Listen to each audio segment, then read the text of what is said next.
Second பிரெயின்ங்கிறது சில பேர் கேள்விப்பட்டிருப்பீங்க அண்ட் சில பேர் கேள்விப்படாமல் இருந்திருப்பீங்க. அண்ட் இந்த செகண்ட் பிரெயினுக்கும் கேம் டெவலப்மெண்ட்டுக்கும் என்ன சம்மந்தம்னு சில பேருக்கு டவுட் இருக்கும். அண்ட் அதை பற்றி தான் இந்த வீடியோவில் பார்க்க போகிறோம். ஸோ ஃபர்ஸ்ட் ஆஃப் ஆல் இந்த செகண்ட் பிரெயின்னா என்ன? ஸோ சிம்பிள் டேர்ம்ஸில் சொல்லணும்னா செகண்ட் பிரெயின்ங்கிறது சிம்பிளாக ஒரு நோட்ஸ் எடுக்கிறதுக்கான ஒரு சிஸ்டம், அவ்வளோதான். ஸோ எப்படி நம்ம ஒரு கிளாஸ் லெக்சர்ஸை வந்து நோட்ஸ் எடுத்து ஆர்கனைஸ் பண்ணி வைப்போமோ அண்ட் அதே மாதிரி தான் நம்ம ஆன்லைன்லேயோ புக்ஸ் இந்த மாதிரி இடத்துல இருந்து நம்ம கலெக்ட் பண்ணுற இன்ஃபர்மேஷனை வந்து ஒரு நோட்ஸாக ஆர்கனைஸ் பண்ணி வைக்கிற சிஸ்டம் பேர் தான் இந்த செகண்ட் பிரெயின்ங்கிற கான்செப்ட். அண்ட் இந்த செகண்ட் பிரெயின் வந்து எதுக்கு கொண்டு வந்தாங்க அண்ட் எதுக்கு இதை யூஸ் பண்ணுறாங்கன்னு சொல்லிட்டு நிறைய பேர் நிறைய ரீசன்ஸ் வந்து சொல்கிறாங்க. பட் நான் இதை மெயினாக யூஸ் பண்ணதுக்கு காரணம் என்னென்னு பார்த்தீங்கன்னா, ஏதோ ஒரு ஆர்டிக்கலில் படித்தேன். நம்ம ஹியூமன்ஸோட பிரெயின் பார்த்தீங்கன்னா முக்கியமாக 2 ஒர்க் பண்ணுது. ஃபர்ஸ்ட் ஒன்று என்னென்னு பார்த்தீங்கன்னா, நம்ம கன்சியூம் பண்ணுற இன்ஃபர்மேஷன்ஸை வந்து நம்ம மைண்டில் வந்து ஸ்டோர் பண்ணி வைக்குது. அண்ட் இன்னொரு ஒர்க் என்னென்னா, நம்ம ஸ்டோர் பண்ண இன்ஃபர்மேஷனில் வந்து நம்ம புதுசாக க்ரியேட்டிவாக திங்க் பண்ண வைக்குது. ஸோ இந்த 2 ஒர்க்கில் பார்த்தீங்கன்னா, இந்த 2வது ஒர்க், அதாவது நம்ம திங்க் பண்ணுறது, நம்ம க்ரியேட்டிவாக யோசிக்கிறத வந்து எந்த மிஷினாலேயோ இல்லை எந்த ப்ரோக்ராம் அதை வந்து பண்ண முடியாது. பட் ஆனால் நான் ஃபஸ்ட்டு சொன்னேன் பார்த்தீங்களா, நம்ம இன்ஃபர்மேஷனை வந்து கலெக்ட் பண்ணி ஸ்டோர் பண்ணுறது. ஸோ இதை வந்து நம்ம வந்து ஈஸியாக ஆட்டோமேட் பண்ணலாம். ஸோ அதுக்காண்டி தான் இந்த செகண்ட் பிரெயின். அண்ட் இன்னொரு விஷயம் என்னன்னா, நான் எந்த ஒரு விஷயமா இருந்தாலும் அதை ஸ்ட்ரக்சர்டாகவும் ஆர்கனைஸ்டாகவும் வச்சுக்க ட்ரை பண்ணுவேன். மோதலை என்ன ஆர்கனைஸ் பண்றா?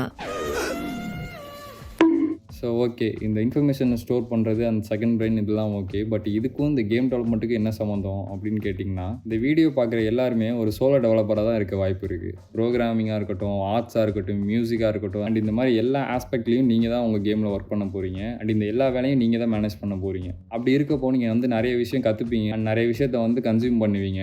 பட் இதெல்லாம் ஒரு ஆர்கனைஸ்டாக ஒரு ஸ்ட்ரக்சர்டாக நம்ம ஸ்டோர் பண்ணாமல் விட்டோம்னா இதை கன்சியூம் பண்ணதுக்கான ரீசனே இல்லாமல் போயிடும். இப்போ பார்த்துட்டு இருக்க நீங்கள் ஏன் செகண்ட் பிரெயின் கிரியேட் பண்ணணும்னு ஒரு ரீசன் சொல்லணும்னா, நிறைய பேருக்கு சில சிச்சுவேஷன்ஸில் ஒரு நல்ல கேம் ஐடியா வரும் அண்டு இதை ஏன் ஸ்டோர் பண்ணிக்கிட்டு என் மைண்டில் தானே இருக்குது, எனக்கு தெரியாமல் எப்படி இது இருக்க போகுது அப்படின்னு சொல்லிட்டு நீங்களும் ஃப்ரீயாக விட்டுருப்பீங்க.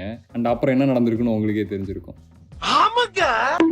இந்த செகண்ட் பிரெயினை வந்து ஃபாலோ பண்ணுறதுக்கு நிறைய மெத்தட்ஸ் அண்ட் நிறைய டூல்ஸ் வந்து இருக்குது. பட் எந்த ஒரு மெத்தடாக எந்த ஒரு டூல் எடுத்துக்கிட்டாலுமே நீங்கள் பேசிக்காக பண்ண வேண்டியது ஒரு 4 ஸ்டெப் தான். அதில் ஃபர்ஸ்ட் ஒன்று என்னென்னு பார்த்தீங்கன்னா கேப்சர். ஸோ ஒவ்வொருத்தரும் ஒவ்வொரு இடத்துல இருந்து நிறைய இன்ஃபர்மேஷன் வந்து கன்சியூம் பண்ணுவோம். ஸோ இந்த கன்சியூம் பண்ணுற கண்டென்ட்டை வந்து கேப்சர் பண்ணுறது தான் இந்த ஸ்டெப். ஸோ உங்கள் சோர்ஸ் வந்து எது வேணாலும் இருக்கலாம், like Instagram, YouTube, articles or புக்ஸாக கூட இருக்கலாம். ஸோ எதாக இருந்தாலும் நீங்கள் கன்சியூம் பண்ணுற இன்ஃபர்மேஷனை வந்து கலெக்ட் பண்ணி வைக்கிற ஸ்டெப் தான் இந்த கேப்சர்.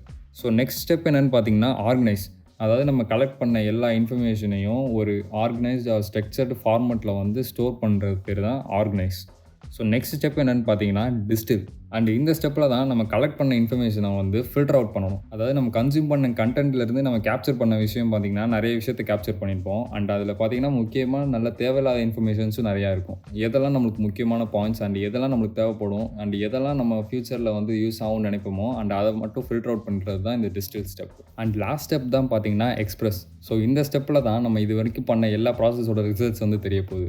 ஸோ இப்போ நம்ம கலெக்ட் பண்ண நோட்ஸ்லாம் அது பார்த்திங்கன்னா இண்டிபெண்ட்டாக தனித்தனியாக இருக்குது. அண்ட் எப்போ இதெல்லாம் நம்ம ஜாயின் பண்ணுறோமோ அது ஒன்னோட ஒன்று தான் லிங்க் பண்ணி யோசிக்கிறோமோ அண்ட் அப்போ தான் நமக்கு ஒரு புது ஐடியா கிடைக்கும். அண்ட் நெக்ஸ்ட் நான் ஆல்ரெடி சொன்ன மாதிரி இதுக்கு பார்த்தீங்கன்னா different methods and different tools வந்து நிறைய பேர் ஒவ்வொரு விதமாக ஒவ்வொரு டூல்ஸ் வந்து யூஸ் பண்ணுவாங்க. லைக் டூல்ஸில் பார்த்தீங்கன்னா ஆப்சிடியன், எவர் நோட், நோஷன் இந்த மாதிரி நிறைய டூல்ஸ் இருக்குது. அண்ட் மெத்தட்ஸ்லையும் பார்த்தீங்கன்னா நிறைய பேர் நிறைய மெத்தட்ஸ் வந்து யூஸ் பண்ணுவாங்க. ஸோ இத்தனை மெத்தட்ஸ் ஆர் இத்தனை டூல்ஸ் வந்து இருந்துச்சுன்னா நீங்கள் எந்த மெத்தட் சூஸ் பண்ணணும்னு சொல்லிட்டு இப்போ உங்களுக்கு டவுட் வரலாம். அதுக்கு முன்னாடி இந்த வீடியோ ஃபுல்லாக பார்த்துட்டு செகண்ட் பிரெயின் பற்றி உங்களுக்கு ஒரு ஐடியா வந்ததுக்கப்புறம் உங்களுக்கு ஒரு நீட் இருக்கும், இதுக்கு தான் இந்த செகண்ட் பிரெயின் வந்து நமக்கு யூஸ் ஆக போகுது அப்படின்னு சொல்லிட்டு அந்த நீடை பொறுத்து அந்த டூல்ஸ் அந்த மெத்தடை வந்து நீங்கள் சூஸ் பண்ணிக்கலாம். ஸோ இப்போ நான் என்ன டூல் யூஸ் பண்ணுறேன்னு பார்த்தீங்கன்னா நோஷன். ஸோ நோஷனுங்கிறது நிறைய பேர் தெரிஞ்சிருக்கும். அப்படின்னா என்னென்னா அது சிம்பிளான ஒரு நோட் டேக்கிங் ஆப்ஸ் தான். சிம்பிள்னு சொல்ல முடியாது, அதை யூஸ் பண்ணுறதை பொறுத்து. அது சிம்பிள் யூஸ் கேஸுக்கும் யூஸ் பண்ணிக்கலாம், அது ரொம்ப காம்ப்ளிகேட்டடாகவும் நம்ம யூஸ் பண்ணிக்கலாம். ஸோ அது ரொம்ப கஸ்டமைசபிளாக இருக்கிறதுனால நான் நோஷன் வந்து சூஸ் பண்ணேன். அண்ட் நான் யூஸ் பண்ணுற மெத்தட் என்னென்னு பார்த்தீங்கன்னா பேரா மெத்தட். ஸோ இந்த மெத்தட் பார்த்தீங்கன்னா டியாகோ ஃபோர்டே அப்படிங்கிறவர் இன்ட்ரடியூஸ் பண்ண மெத்தட் தான் இது.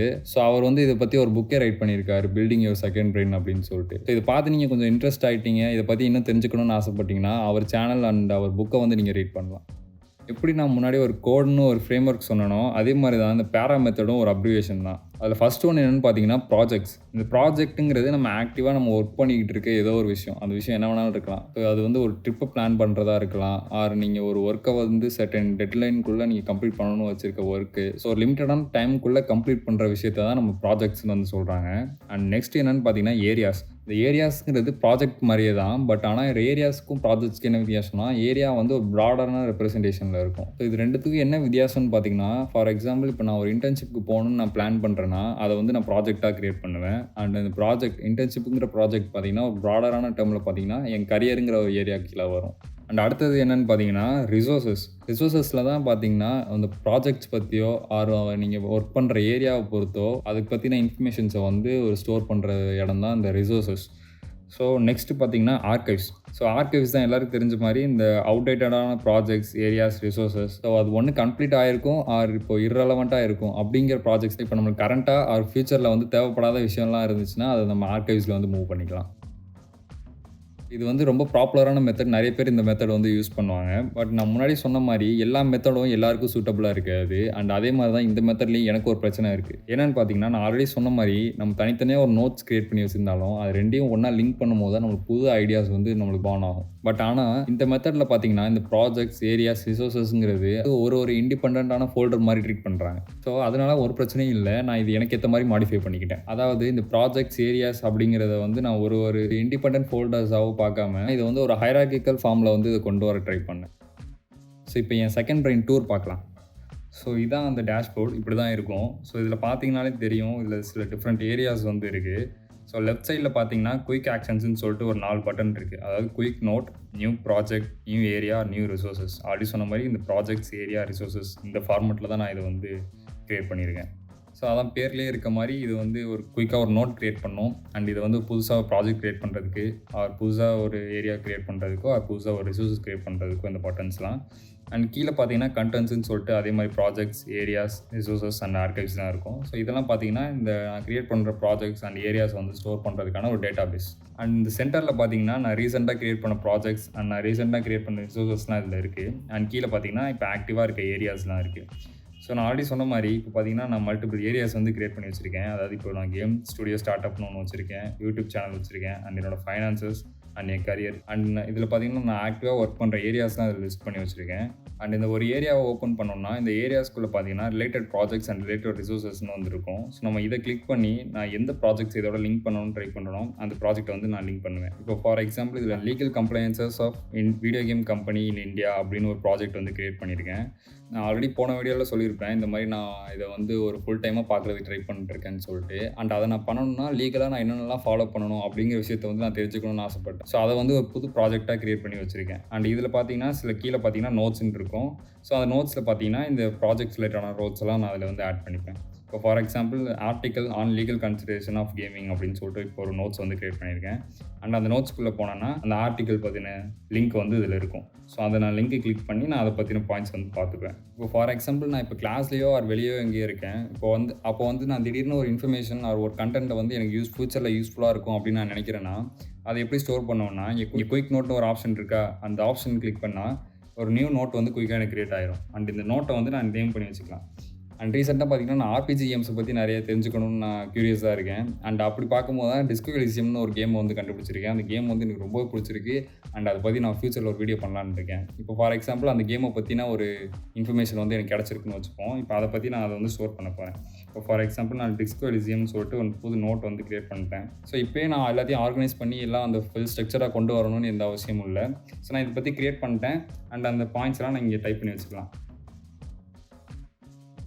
ஸோ இந்த மாதிரி போட்டு நான் அது பாயிண்ட்ஸ்லாம் நான் இங்கே ஸ்டோர் பண்ணி வச்சுப்பேன். அண்ட் நான் லேட்டர் இதை வந்து பார்க்கும்போது இங்கே கீழே பார்த்தீங்கன்னா மிஸ்ஸிங் ரிலேஷன்ஸ் அப்படின்னு சொல்லிட்டு ஒரு செக்ஷன் இருக்கும். அந்த செக்ஷனில் தான் பார்த்தீங்கன்னா நான் க்ரியேட் பண்ணி அது எந்த ஒரு ஏரியாஸோ எந்த ஒரு ப்ராஜெக்ட்ஸோ எந்த ஒரு ரிசோர்ஸோ கூடயோ கனெக்ட் பண்ணாமல் இருக்கிற நோட்ஸ்லாம் பார்த்தீங்கன்னா இங்கே கீழே மிஸ்ஸிங் ரிலேஷன்ஸில் வந்துடும். அண்ட் இதை நான் கிளிக் பண்ணேன்னா இப்போ பார்த்தீங்கன்னா இங்கே காட்டுது ப்ராஜெக்ட்ஸ், ரிசோர்ஸஸ் அண்ட் ஆர்கைவ்ஸ்னு சொல்லிட்டு. நான் இதை வந்து எதில் ஆட் பண்ண போகிறேன்னு சொல்லிட்டு. இப்போ நான் டிஸ்கோ எலிசியம் பற்றி நான் பார்த்துருக்கேன், அதை ப்ளே பண்ண போகிறேன். அண்ட் அதை பற்றி நான் ஒரு வீடியோ பண்ண போகிறேன்னா இது வந்து கரண்ட் ப்ராஜெக்ட்ஸில் வந்து நான் ஆட் பண்ணுவேன். அதாவது நான் இப்போ வந்து ஆர்பிஜி கேம்ஸை பற்றி ஸ்டடி பண்ணிகிட்டு இருக்கேன். அண்ட் அந்த ப்ராஜெக்ட்டில் வந்து இதை லிங்க் பண்ணிடுறேன். ஸோ இப்போ நான் ஃபியூச்சரில் ஆர்பிஜி கேம்ஸை பற்றி நான் ஒரு வீடியோ போடணும் அப்படின்னு நான் நினைக்கும் போது இந்த இடத்துல பார்த்தீங்கன்னா ஆல்ரெடி ஒரு ப்ராஜெக்ட் க்ரியேட் பண்ணி வச்சுருக்கேன், ஸ்டடி ஆர்பிஜி கேம்ஸ்னு சொல்லிட்டு.